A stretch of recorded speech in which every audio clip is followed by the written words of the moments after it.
Media नुमाइंदे रवि त्रिपाठी ने कांग्रेस रुकने पार्लियामान इमरान प्रतापगढ़ी से खास बातचीत की। इमरान ने कहा कि बीजेपी निहायत ही घटिया सियासत कर रही है। कांग्रेस के सांसद और नेता इमरान प्रतापगढ़ी जी एक वक्त हमारे साथ हैं। इमरान जी, जिस तरह से बीजेपी लगातार वॉर कर रही है राहुल गांधी पे, आज तो पोस्टर जारी कर दिया और पोस्टर जारी कर राहुल गांधी को की तुलना रावण से की गई है कि वो देश को तोड़ रहे हैं। देखिए, भाजपा की बौखलाहट है ये।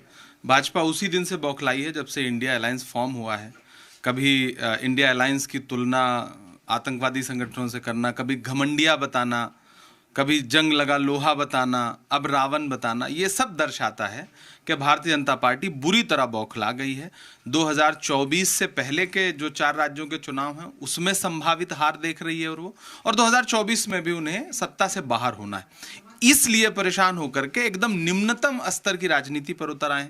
अगर वो राहुल गांधी पे ये आरोप लगा रहे हैं कि वो भारत को डिस्ट्रॉय कर देंगे, जिस परिवार ने देश के लिए गोलियां खाई, 14 साल जेल में रहे पंडित जवाहरलाल नेहरू जी। पंडित जी 14 साल जेल में रहे देश के लिए, देश को आजाद कराने के लिए।